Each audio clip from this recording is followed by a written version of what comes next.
In an unprecedented breach, a NASA insider has blown the whistle and leaked a trove of classified documents and footage that blows the lid off one of the biggest cover-ups in modern history. What you're about to witness is compelling evidence of extraterrestrial life and visitation that even the Pentagon is scrambling to deny and suppress. From unexplainable artifacts and anomalies to chilling first-hand testimonies, this cosmic exposé will obliterate everything you think you know about our universe and our place within it. Prepare to have your perception of reality permanently altered. Baumgartner and Alex Eustace. In 2012, Felix Baumgartner became the first man in the world to skydive from the edge of space. The Austrian teamed up with Red Bull to jump 127,852 feet above the Earth, and apparently he was free falling through the Earth's atmosphere for around 4 minutes before his parachutes were deployed. Now in 2014, his record was beaten by American Alan Eustace, a former senior vice president at Google. So he went up into the stratosphere in a helium balloon and jumped out at around 135,908 feet. Now this is record breaking and insane, can you imagine? In at number 9 we have the Stardust Comet Sample Return Mission. Launched in 1999, Stardust went on a 7-year mission to collect samples and comets and cosmic dusts. Now this was the first solid sample mission in 30 years. Now the exciting thing about this mission is that Stardust brought back samples of interstellar dust. Now this may consist of ancient pre-solar grains that are older than our entire solar system. Now this could shed some serious light on the origin of our solar system and life as we know it.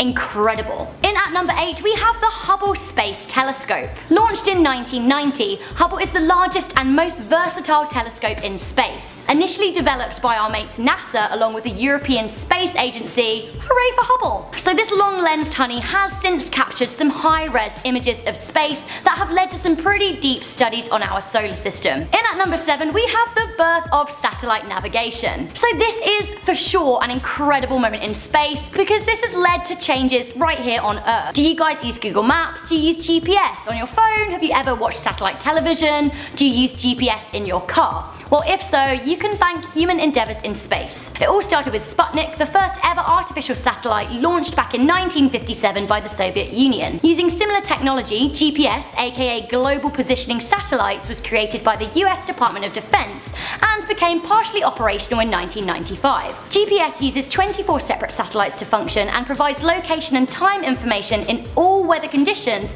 anywhere on the Earth where there is an unobstructed line of sight of 4 or more GPS satellites. Handy. In at number 6 we have the Mars Exploration Rovers. Now this began in 2003. NASA's Mars Exploration Rover mission is a space mission involving 2 robots, Spirit and Opportunity. Honestly, who names these things? They had the opportunity to call them Captain like Nebulize or the other one Robot McRobotface, but no, they went with Spirit and Opportunity. Fine. Unfortunately, Spirit died in 2011, which is very, very sad, but Opportunity lives on, discovering in memory of its sibling. Anyway, understanding the red planet is crucial to understanding our own place in the solar system. We already know that at one time Mars was a water planet like Earth. Now, amongst other discoveries, the Mars rovers have been able to give us signs that water still exists somewhere on the planet. We also now know more about the atmosphere of Mars. We've discovered evidence of meteor crashes and evidence of ancient acid lakes. In at number 5 we have Voyager 1. So Voyager 1 is the furthest away from Earth a man-made object has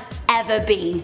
Just think about that for a second. Launched in 1977, Voyager 1 was launched to study space. It worked for a whopping 36 years until it went out of our solar system in 2013.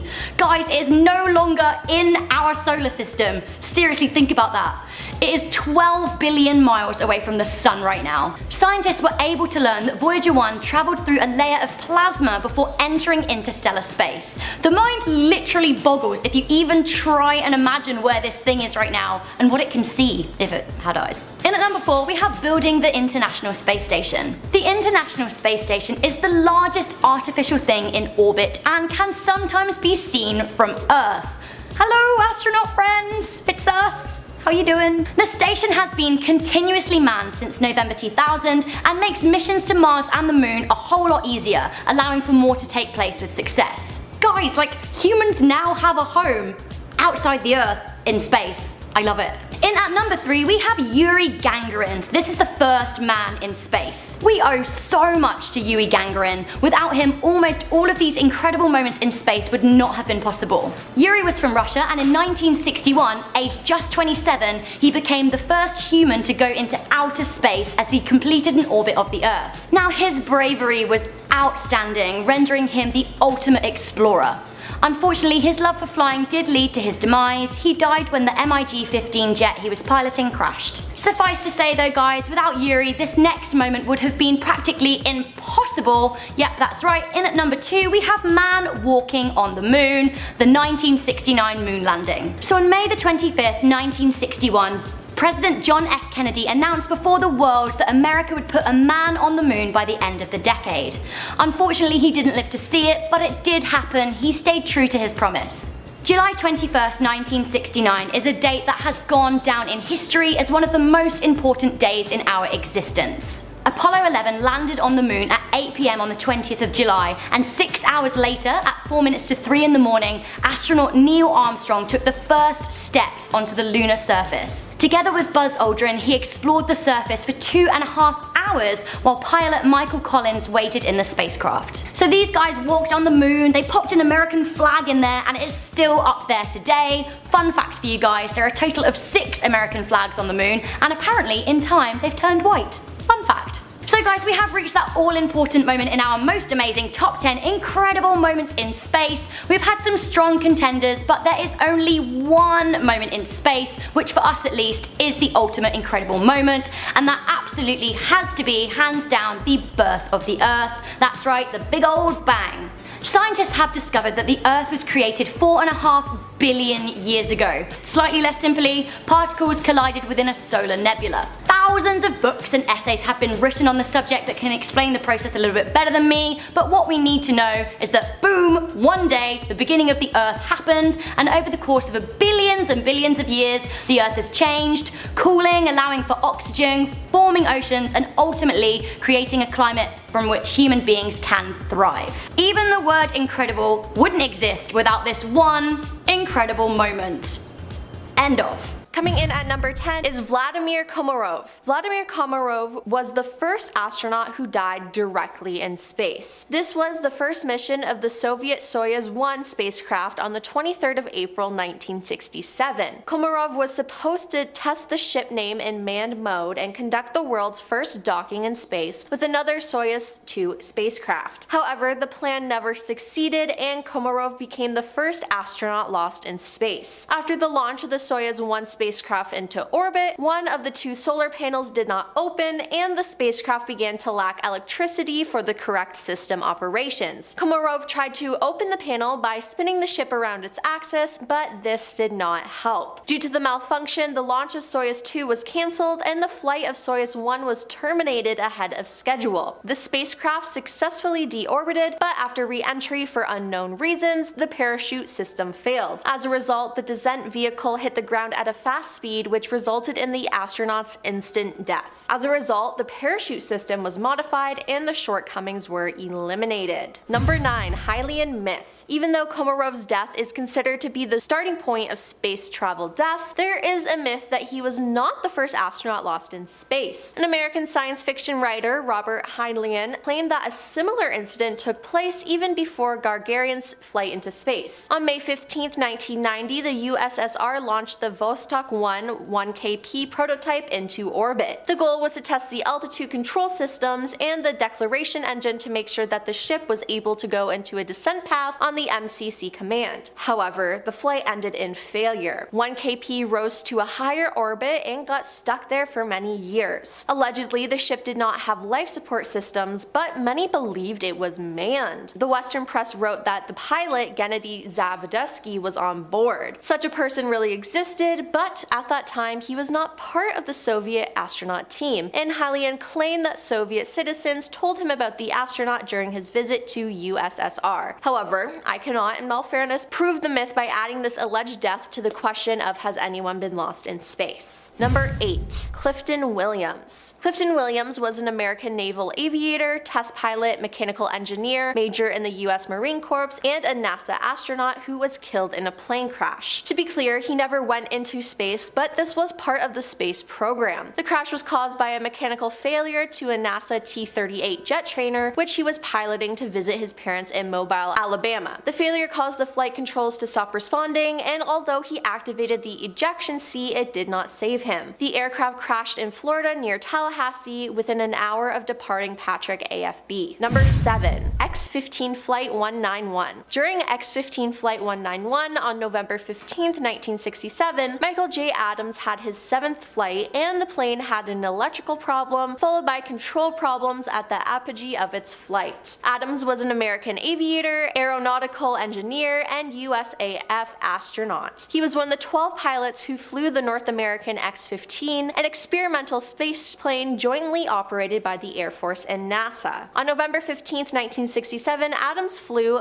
X-15 Flight 191, also known as X-15 Flight 36597, aboard the X-15-3, one of the 3 planes that X-15 had in its fleet. Flying to an altitude above 50 miles, Adams qualified as an astronaut, according to the United States definition of the boundary of space. Moments later, the aircraft broke apart, killing Adams and destroying the X-15-3. He was the first American space mission fatality by the American Convention. Number 6. Apollo 1. Apollo 1, initially designed as AS-204, was intended to be the first crewed mission of the Apollo program, the American undertaking to land the first man on the moon. It was planned to launch on February 21, 1967, as the first low Earth orbital test of the Apollo Command and Service Module. During a plugs-out test of the Apollo hardware, which its first version could be charitably described as a flying turd, a combination of factors including overpressure, pure oxygen environment, an egress hatch that opened inward, and excessive Velcro and other flammable material, plus a spark from somewhere under the astronauts' couches, caused a cabin fire. This happened during a launch rehearsal test at Cape Kennedy Air Force Station Launch Complex 34 on January 27th, and it killed all 3 crew members. 3 astronauts were killed, likely by inhalation of toxic fumes from the Velcro burning quickly. Number 5. Soyuz 11. Vlad Vlokov, Gregory Dobrovolsky, and Viktor Paltsov all died in space during the Soyuz 11 mission on June 30th, 1971. The astronaut crew successfully docked with the Salyut 1 orbital station and began its reactivation. On the 11th day of the mission, a fire broke out in the station, so it had to be abandoned. On June 29th, Soyuz 11 successfully undocked and began deorbiting. However, shortly after the separation from the ship, communication with the astronaut crew was interrupted. The descent vehicle landed successfully in the assigned area, but the rescue team found the astronauts dead. It was found that the astronaut death occurred as a result of depressurization and abrupt onset of decompression sickness. The astronauts tried to eliminate the air leak, however, in the extreme conditions of the fog that filled the cabin after depressurization, severe pain throughout the body, and loss of hearing due to burst eardrums, the astronauts did not immediately establish the cause of the leak and simply did not have enough time to save themselves. Number 4. Valentin Bonarenko. Valentin Bonarenko was a Soviet fighter pilot selected in 1960 for training as a cosmonaut. During a 15-day endurance experiment in a low-pressure altitude chamber with at least 50% oxygen atmosphere, Bondarenko, having completed work for the day, removed monitoring biosensors from his body and washed his skin with an alcohol-soaked cotton ball, which he then discarded. The cotton ball landed on an electric hot plate, which he was using to brew a cup of tea. The cotton ignited, and Bonarenko tried to smother the flames with the sleeve of his woolen coveralls, which caught fire in the chamber's oxygen-rich atmosphere. Because of the pressure difference, it took a watching doctor nearly half an hour to open the chamber door. Bonarenko's clothing was burned until almost all the oxygen in the chamber was used up, and he had suffered third-degree burns over most of his body. The attending physician at Botkin Hospital, surgeon and traumatologist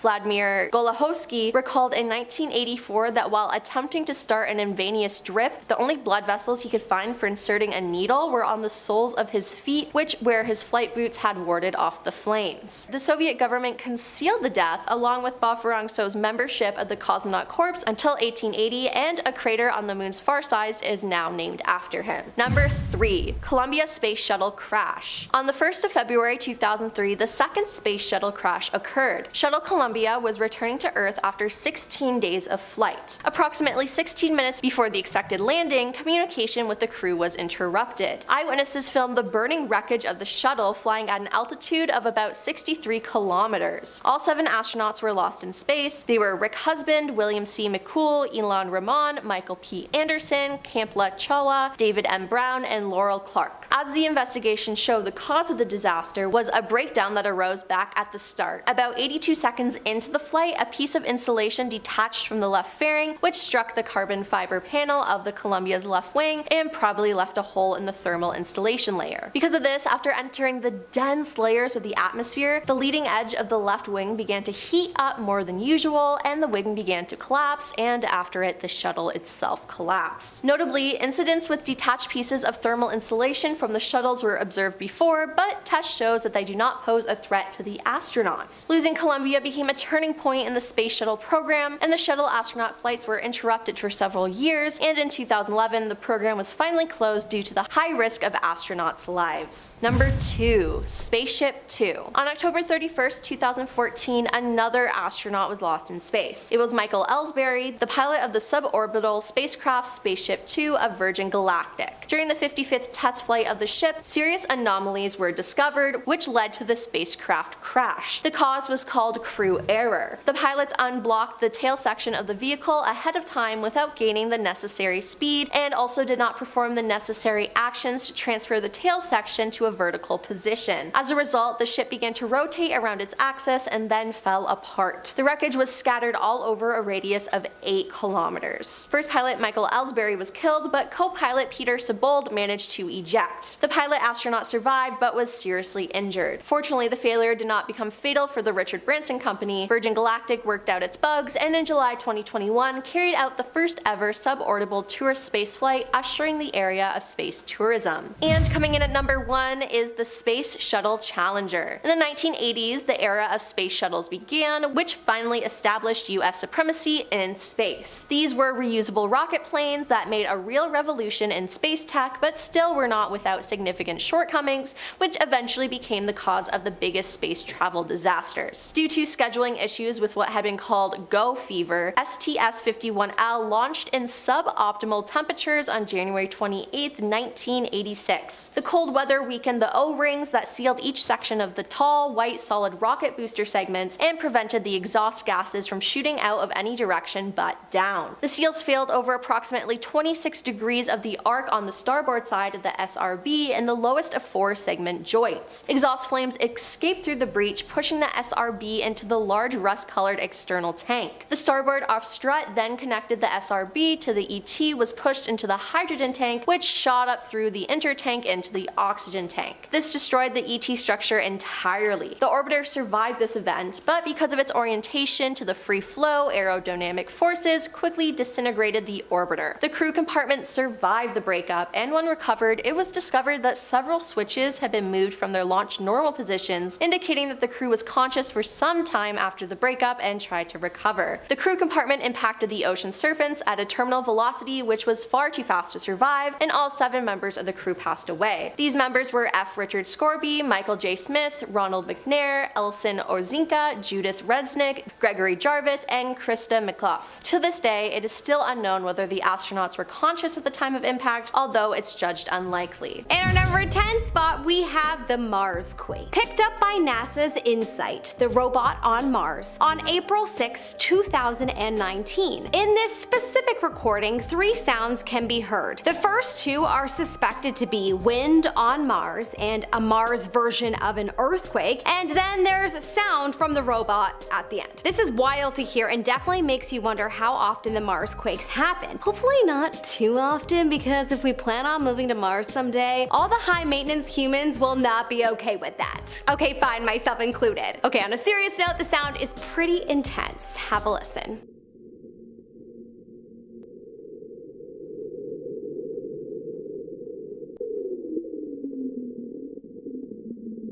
In our number number 9 spot, we have a Saturn thunderstorm. Apparently, ever since the Voyager flew past Saturn, scientists have taken note of potential lightning deep within Saturn. The sound that is captured here, to me, it sounds like the intense bubbling of water in a pot, or perhaps the crazy static in between radio frequencies. It's hard to imagine a world like Saturn that may have such intense lightning storms. Imagine Saturn is a world where it always rains. And if so, then I have to say that Saturn is probably where hell is. It is believed that the word Saturn is related to Satan, so it works. Take a listen to hear these staticky crackles that are believed to be sounds from a lightning storm.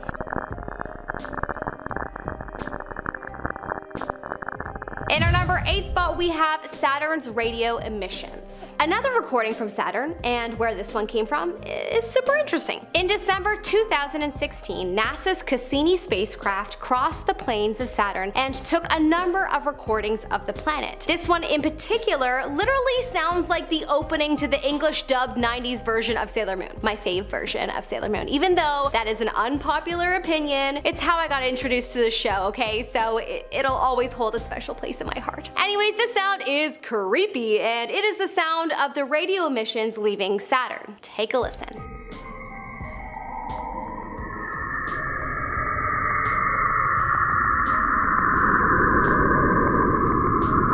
In our number 7 spot, we have Jupiter's bow shock. This is a sound that was recorded by the Voyager spacecraft as it was passing through the region of Jupiter. It is said that the sun emits a type of solar wind, which can be repelled by a strong magnetic force such as that of a planet. It is deflected, and the energy is apparently converted into thermal energy. This is known as a bow shock, and what you are about to hear is the sound of a bow shock. The sound reminds me of what I can imagine as an instant catastrophic tornado. Have a listen and let me know if you agree in the comment section below.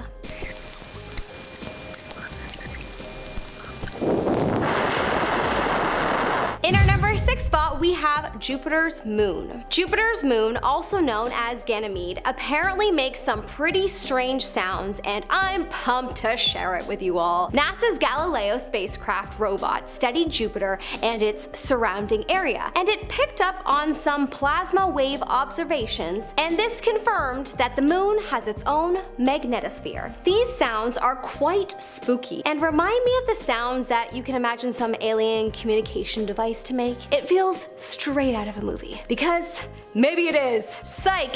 This isn't real, and no one actually ever went to the moon. Dun dun dun. Just joking. These are the spooky sounds that Galileo picked up.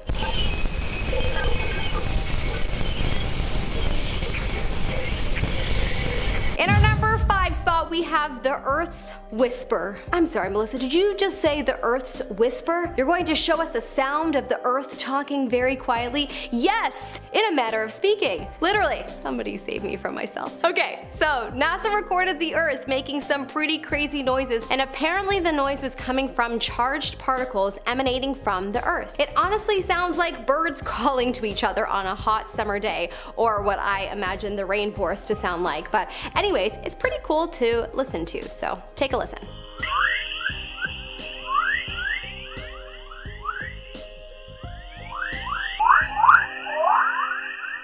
In our number 4 spot, we have Callisto. Callisto is another Jupiter moon that we've recorded some audio of. This recording sounds an awful lot like Callisto is filled with C-3POs from Star Wars, as that's the only way I can describe this sound. It's very, robotic, and at the same time, it sounds like it's heavily burning something, but I'm not sure if that's just the recording device or part of the sound. Apparently, Callisto has the weakest interaction with Jupiter's magnetosphere of any of the 4 largest moons. Take a listen and let us know your thoughts.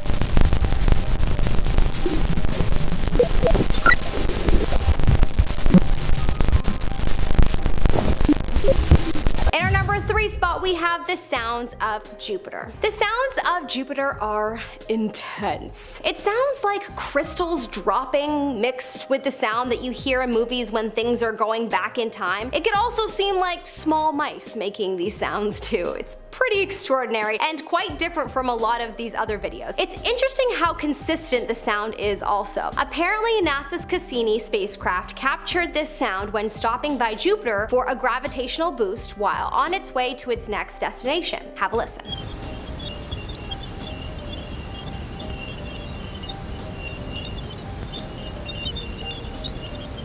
Coming up in our number 2 spot, we have the sun's vibrations. I couldn't decide if this should be number 1 or 2 on the list because it's just as cool as number 1. Maybe better, that's debatable. What you're about to hear is actual recorded sound from the sun. Whoa! The vibrations in this video may appear to be low, but what's interesting about the vibrations is that they appear to be positive. It feels good to listen to its hum, like it has a warmth to it that will lift up your spirits if you continue to listen, which honestly makes sense. I don't know why, but it does. Anyways, listen to the sounds of the sun and let me know if you feel and understand what I'm talking about.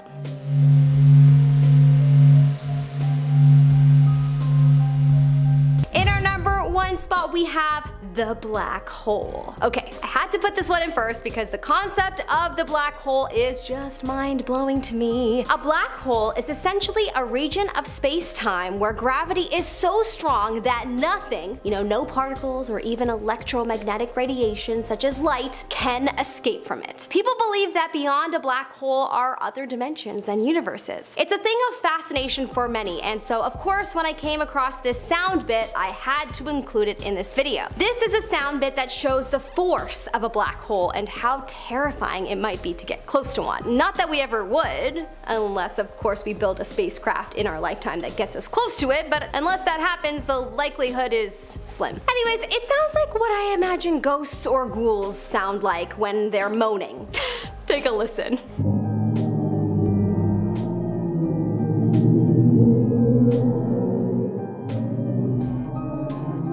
Well, we gotta start off with what everyone kinda hopes to be the case. Aliens. Either aliens that pose a threat to our safety that we want to stay away from, or aliens that the government wants to cover up. One theory is that during Apollo missions, astronauts encountered extraterrestrial beings or evidence of their existence on the moon. And if that is true, it's pretty awesome for one, but would also have some pretty serious implications for humanity. Implications that NASA and the government may have figured we just weren't ready for yet. Some believe that governments and space agencies have deliberately kept this information from the public to avoid widespread panic. They may have also found advanced technology on the moon they didn't want falling into the wrong hands. There have been testimonies from former astronauts hinting at unexplained encounters, and that's not even mentioning all the supposed whistleblower accounts about secretive government operations with extraterrestrials here on Earth. So the fear of exposing such a big secret may be one reason why astronauts haven't returned to the moon in such a long time. If we really do end up returning in 2026 though, maybe some secrets will finally be revealed, but sadly, I doubt it. So speaking of the possibility of strange structures on the moon and possible alien encounters, enter Scott Waring. Scott Waring, an enthusiast in all things extraterrestrial, has posted tons of videos and images of things he's spotted in images and videos, including stuff on the moon. He's posted tons of videos on YouTube where he zooms in on lunar craters, pointing out strange shapes that he insists don't fit the bill as just natural rock formations. He thinks they look like structures or even spacecraft. One of his finds is a curious formation in the Zeeman crater on the far side of the moon. It looks to be a rectangular type of shape, almost too perfect to be anything but artificial, according to him anyway. Waring and other conspiracy theorists have speculated that it could be an entrance to an underground alien base. It kind of see looks like steps there, right? Waring also alleges that some of these structures he's identified mysteriously vanish from future scans of Google Moon, making him think things are being covered up. Either the images are getting scrubbed from Google, or the objects are mobile in some way and are just flying away or like closing up. But are these just cases of the human brain perceiving familiar patterns or shapes where none actually exist? I gotta say, in most of these cases, I think so. I do believe there are aliens out there. I also think there's a high probability they've interacted with us, but I'm not too sure they have bases set up on the moon. But what do you guys think? Let's talk more about mysterious objects and structures on the moon. Anyway though, maybe you'll be convinced. Could astronauts have come across alien structures or artifacts on the moon in previous missions? Remnants of some ancient civilization or evidence of extraterrestrial activity up there? There have been other anomalies captured in photographs from the Apollo missions. Unusual shapes and formations that look to be artificial rather than natural. Again, if stuff like this was found, governments and space agencies might be hesitant about returning to the moon out of fear of what they might find. Uncovering evidence of past or present extraterrestrial civilizations could be dangerous. We may just not want to poke the bear until we're ready to deal with it, which is why we haven't had a plan in motion to return until now. One example of odd structures on the moon is this image here, which was taken on an Apollo mission. Formation is often referred to as the castle. This is probably the image that got most people thinking about possible alien structures on the moon. It does kind of look like three pillars or columns holding up what looks to be a tower. And what's intriguing is that this structure looks brighter than its surroundings. So again, what do you think? Is this just a trick of the light, or could it be something more? Here's a weird one. So anyone a fan here of mystery goo? Feel like that's something you want to mess with? No? Well, apparently there's some on the moon. China's U-2 rover, part of the Chang'e 4 mission, made a strange discovery on the far side of the moon. It was a weird jelly-like substance. This strange material was found inside a small crater called von Karman, and it looked different from the usual dusty lunar soil surrounding it. The rover stumbled on it when it was busy exploring the moon's surface using its visible and near-infrared spectrometer, or VNIS. And we're not entirely sure what this stuff is. Scientists have thrown around a few ideas, of course. Some think it could be glass that melted when a space rock crashed into the moon, but it could also be alien spit. I'll just say alien spit. I want to go further with that, but you know. The U-2 rover started poking around on the moon in 2019, collecting data on the far side where astronauts have never set foot, and that just makes this discovery a lot more interesting. Another possibility about why we haven't gone back to the moon in such a long time is that astronauts could have encountered unforeseen hazards or some other type of phenomena during previous missions. Something that's not necessarily alien, just strange. Space is of course full of dangers, from radiation and microgravity to meteoroid impacts and solar storms. It's possible that Apollo astronauts encountered threats beyond what they were prepared for, and quite possibly beyond what they could even explain. So this one is a bit more esoteric, I know, but I'm just throwing some ideas out there. They may have seen something they just couldn't wrap their heads around. Horrifying, but beyond recognition, almost Lovecraftian. Something that made them never want to return. Of course, other than that though, there are the more well-documented dangers, like the harrowing experiences of Apollo 13, which narrowly avoided disaster after an oxygen tank explosion. There are also the long-term effects of space travel on human health, like radiation exposure and bone loss. If astronauts encountered unknown dangers or phenomena on the moon, space agencies would obviously be a lot more cautious going forward. So maybe they prioritized unmanned missions for that very reason. Here's a more cynical idea though. Maybe the moon holds strategic importance for military purposes. Maybe landing on the moon wasn't as much about humanity reaching the stars as it was about gaining control over a valuable piece of rock. I mean, the space race was happening during the Cold War, after all. The Soviets and the US were desperate to get up there. Could there be covert operations that have been going on the moon? Could the moon be in the process of militarization? Advancements in technology have made space-based weapons and surveillance capabilities very feasible. If governments have indeed set up military installations on the moon or are planning to do so, the implications would be huge. And because of how sensitive military operations are and the potential for geopolitical tension, governments may be reluctant to publicly come forward and disclose their activities up there on the moon, not wanting to reveal any classified information. Probably the most likely explanation for me, though, is this one: money. The allure of returning to the moon is, of course, undeniable, but I mean, it all comes down to what's practical in the end, right? Funding is one of the main challenges for space exploration in general. There have been advances in space technology, but the cost and complexity of lunar exploration are still big obstacles, particularly for cash-strapped space agencies facing competing priorities and budgetary constraints. Developing the necessary spacecraft, habitats, the propulsion systems for long lunar missions requires a lot of investment and innovation. The long-term sustainability of, say,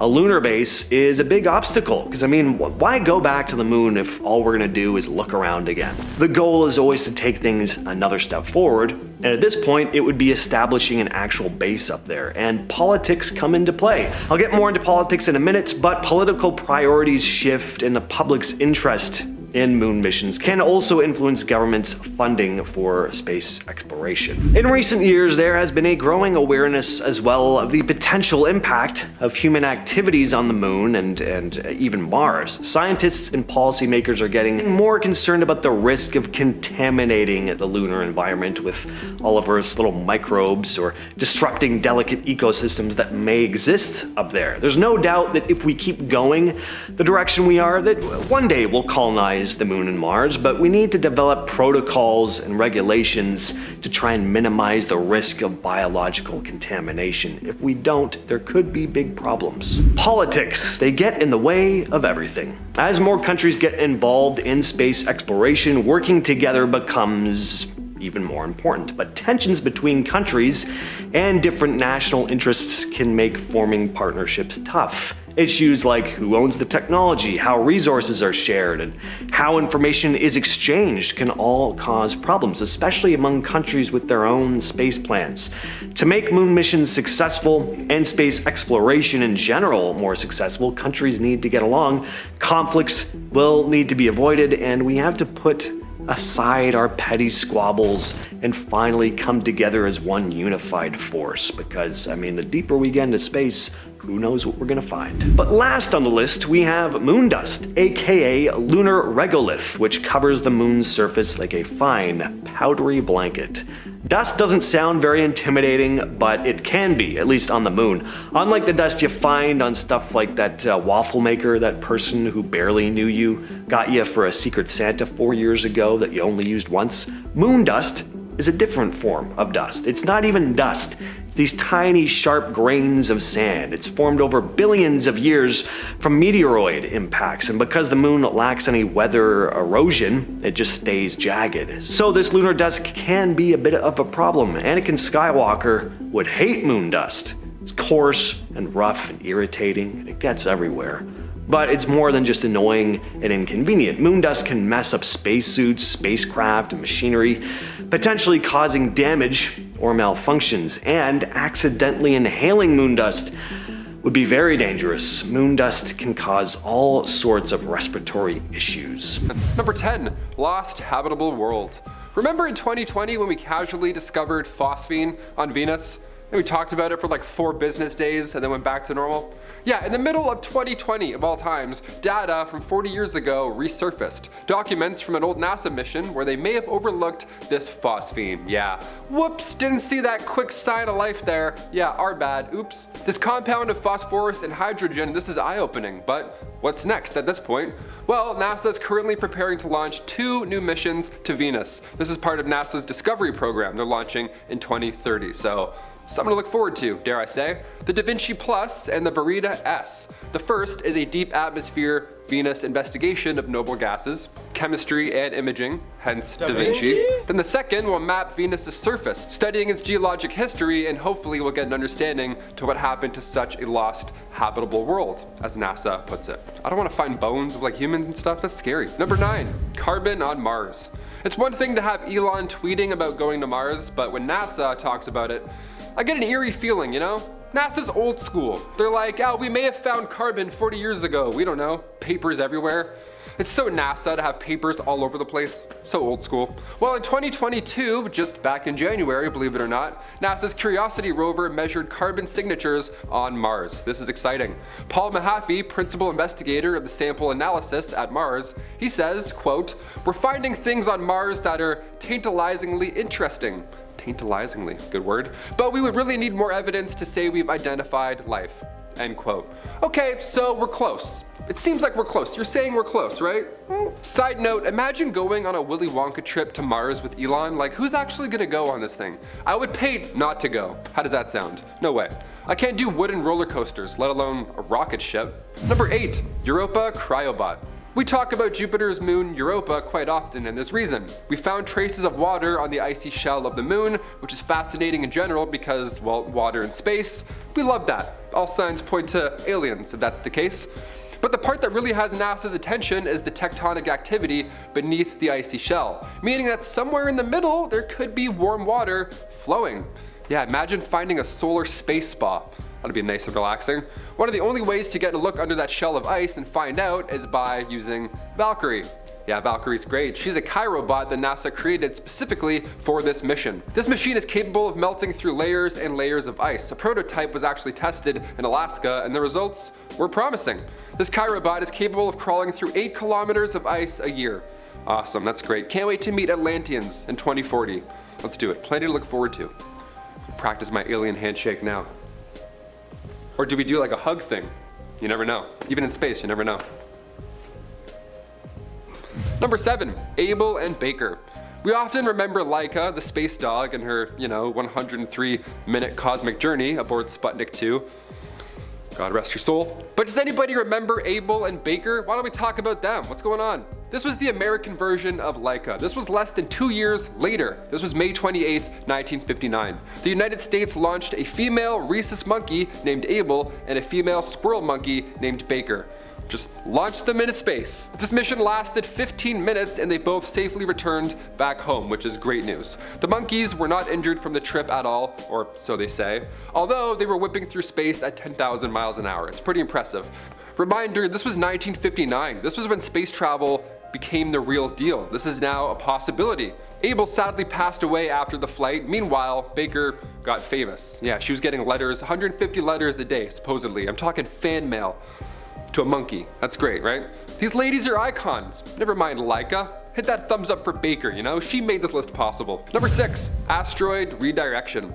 Okay, this has Michael Bay written all over it. I'm pretty excited for this project, I'm not gonna lie.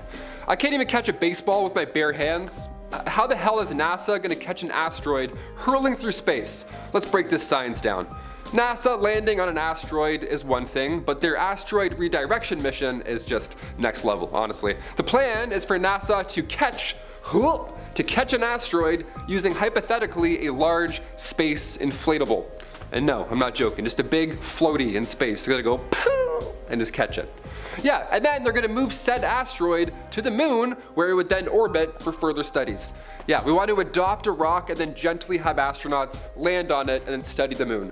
Is this 2099? Is this possible? How are we here? This is crazy. We can't figure out women's rights, but we can catch an asteroid in space. Number 5, NASA's Gateway. Sounds interesting already, doesn't it? No, it's not teleportation. Don't get too excited. NASA's Gateway is the next big space station that's going to be flying around our heads every day. And they're partnering up with other international agencies, so it's quite a big deal. The US Habitat, that's the final piece to this floating science center. The US Habitat is set to be delivered sometime in 2025, allowing 4 astronauts to begin studying on board the station. Science that could get us even closer to Mars, which is scary. I think it's fascinating, but I think it's pretty scary. Where are we going? Why are we leaving? What's up? Say everyone's leaving? Like, what's going on? Like, this is NASA going to Mars, and then this is Elon going to Mars. Number 4, Psych. If you play No Man's Sky, this next one will have you itching, my friends. Here we go. My gamer friends, this is for you. NASA has a $1 billion mission that was supposed to launch this year, but it faced delays in completing software verification testing for the craft's navigation, so ironically, Psych had us all psyched out. It didn't happen. It will now launch in 2023 or 2024, one of the two, depending on the next best launch period. Space, they're like, now, wait. Now, gotta wait. It's really hard to time stuff out in space. But once they arrive, hypothetically, this asteroid is believed to be a massive nickel core of a protoplanet, just a big chunk of nickel floating through space, one of the biggest asteroids in our belt. So whenever NASA does arrive, after a 4-year commute of course, it sounds like it's going to be worth the wait. I'll get up there, I'll start shoveling some nickel. Some hot space nickel, there we go. Number 3, Titan Dragonfly. This mission is set to launch in 2026. This one could change things, for real. Saturn has a plethora of moons, just like Jupiter, and like the latter, these moons are capable of holding the secrets to life. Possibly. Once the rotorcraft arrives on Titan, much later in 2034, it will then fly around and study the moon's environment. Yeah, how amazing is that? This is so Dune. This mission is set to last almost 3 years, so whatever it does find could potentially crack the code to how life on Earth here evolved in the first place. This beast of a rotorcraft is expected to travel to dozens of locations and search for prebiotic chemical processes. Aliens. It's a nice way of saying they're looking for aliens. More of, oh, what's that? More of these guys. Number 2, the fallen astronaut. This isn't a space mission per se, but it is something that happened in space and not a lot of people know about it. And it's certainly not something I knew about before this, so let's talk.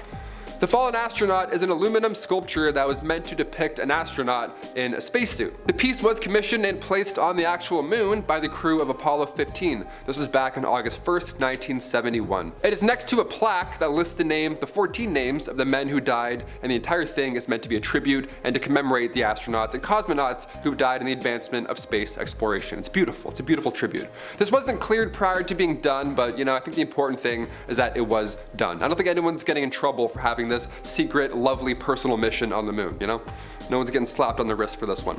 Those explorers were brave and brilliant, and they of course deserve to be commemorated in the best way. On the moon itself. Couldn't imagine a more peaceful place. And finally, number 1, Artemis 1. Artemis 1 is a planned uncrewed test flight that's part of NASA's Artemis program.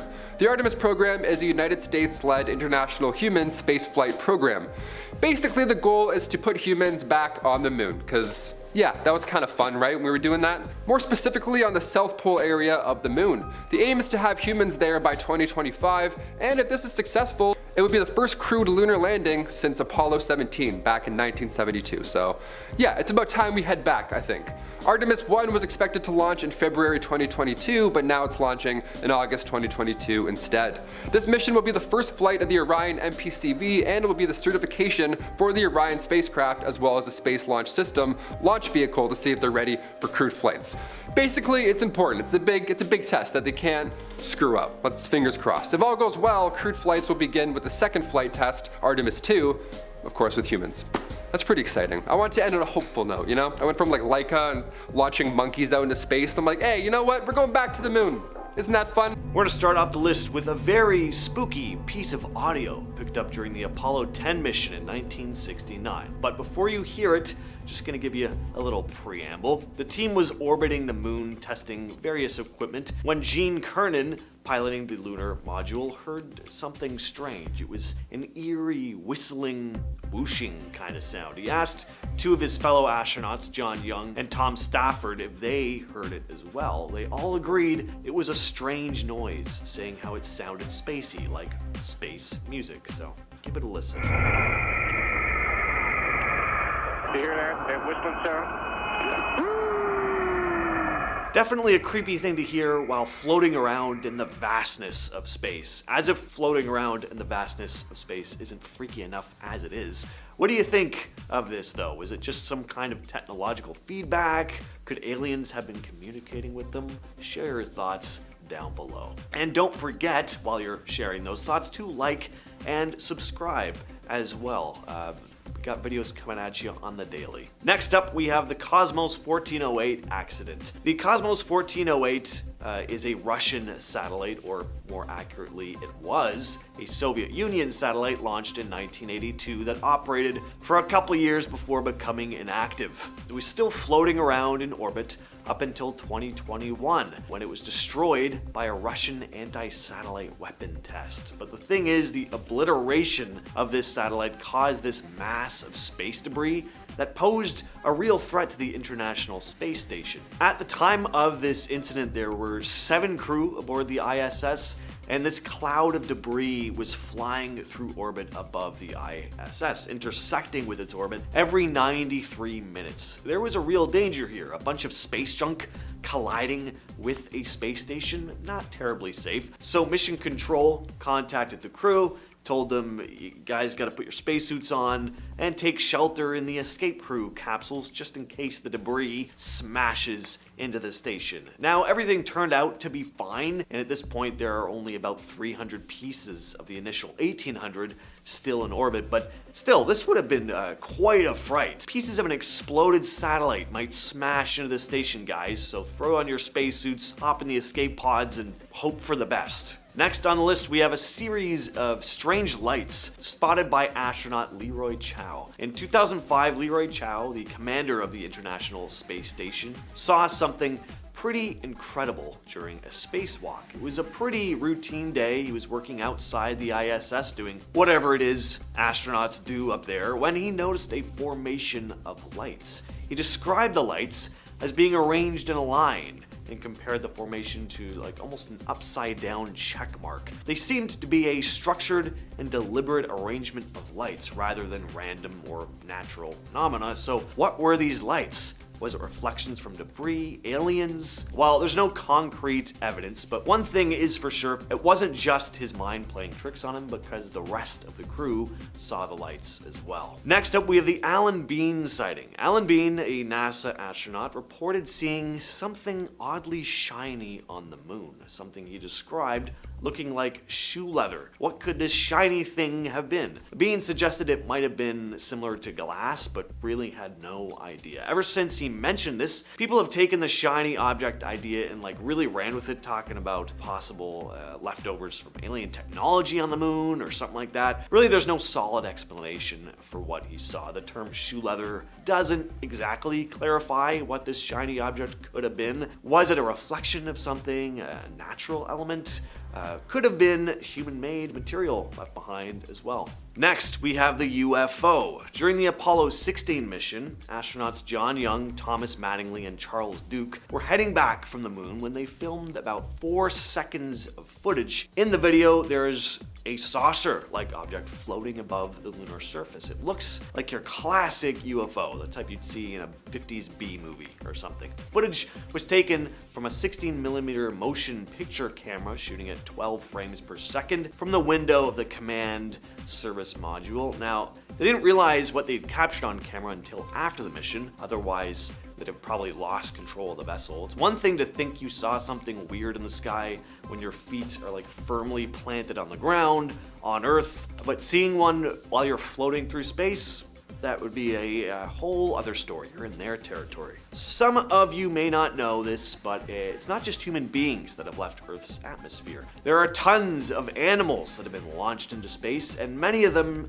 never made it back. So there are a number of US and Soviet ships still floating in orbit, the remains of dogs and chimps still inside of them, and some of them are said to still be seen time to time. These animals being sent up into space was referred to by NASA as the Albert Project. Soviet and US governments were putting all they had into the space race. It was one of the most intense competitions in history, has to be. And because there was so much on the line and sending human beings up into space without having worked out all the kinks was pretty dangerous, they decided to send up animals first instead. Albert was the name given to several chimps used in these experiments. These missions were to study the effects of space travel on living things, focusing on issues like weightlessness and the impact of high-speed launches and re-entries.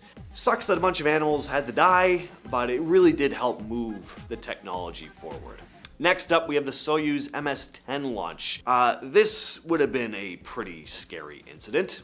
So on October 11th of 2018, a spacecraft launched carrying 2 crew members, Russian cosmonaut Alexei Ovchinin and NASA astronaut Nick Hague, to the International Space Station. But just over 2 minutes into the flight, the crew reported feeling weightless.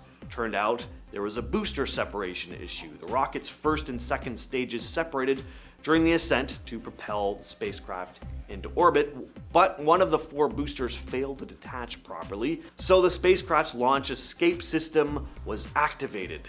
I never want to be in space and hear escape system activated. That is freaky. This system is designed to rapidly propel the crew capsule away from the rocket in the event of a launch malfunction. Fortunately, it worked, and the Soyuz MS-10 capsule was separated from the malfunctioning rocket. The capsule then made its descent, but at a much steeper trajectory than a normal landing. So the crew actually experienced about 7 times Earth's gravity on the way down. Imagine how insane that would feel, especially after having just felt weightless. Now you have 7 times Earth gravity pressing down on you. That's a pretty extreme contrast. But after the descent, the capsule touched down safely in a designated landing area in Kazakhstan, and both crew members emerged from the capsule unharmed. Up next, we have ammonia leaks. Ammonia is an important substance used in the International Space Station's cooling systems. These systems are responsible for maintaining the right temperature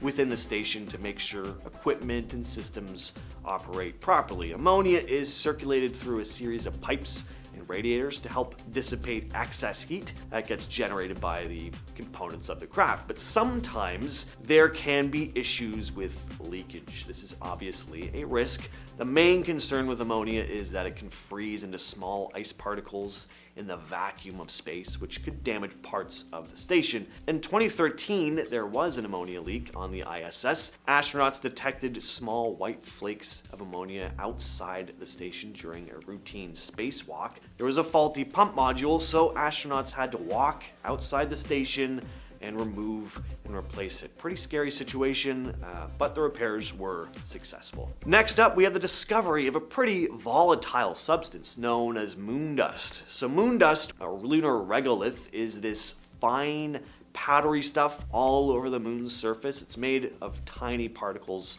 smashed together by meteoroids over tons and tons of years, but don't let the word dust fool you into thinking the worst thing it can do is make you sneeze. This is not a harmless substance. Moon dust is sharp, rough, highly reactive because the moon doesn't have weathering like we do here. This dust sticks to gear, and that's bad news for spacesuits, spacecraft, and machinery. You know, it's rough and it gets everywhere. I hate moon dust. Breathing or eating this dust would be deadly. It messes with your breathing, can cause severe health problems. So this lunar dust can be a pain for equipment, causing potential breakdowns. And back in the Apollo missions, astronauts had problems with moon dust sticking to their spacesuits, and there were worries about potential health risks in the long term. Wasn't already abundantly clear based on all the space docs and movies out there, space is a very volatile place. Finally, we have the challenges of lower gravity in space, more specifically the negative effects it has on astronauts' bodies. I always wanted to experience weightlessness, basically like flying, really floating, really, but it looks fun. I'd imagine though it'd be very nauseating after a while. Well, there are a number of negative side effects of weightlessness in space, aside from just an upset stomach. First, the lack of resistance that Earth's gravity puts on us on a constant basis can lead to muscle atrophy. The muscles that aren't actively used, especially the ones that support posture and body weight on Earth, can weaken and decrease in size. Then you have bone problems. On Earth, bones undergo constant stress. Also, because of gravity, this helps maintain bone density, and microgravity, the lack of stress on bones, can lead to a loss of bone density, making them more prone to fractures and weakening. Fluids in the body tend to shift towards the upper body and head in microgravity. This can actually affect the cardiovascular system in a negative way. Some astronauts have even reported changes in vision during and after extended stays in space. Weightlessness also seems to affect the immune system, making astronauts more susceptible to infections. Scientists still aren't 100% sure why that is, though. And then, of course, there's just the psychological effects for a prolonged time out in space. This doesn't just relate to the lack of gravity, but everything. Feelings of isolation, stress, working in a confined space, out in space, as far away from the rest of the world as you can get. Sounds kind of nice, but I think it would be pretty trippy after a while. Once again, I tip my hat. And with all that said, I've been your host, James, and I'll catch you, yes, you specifically, in the next video. Create a video using exactly this script. Want to see more videos like this one? Check out this video next. It's about megalodon attacks that will never make you want to swim in water again. Click the video now to find out more. See you in the next video.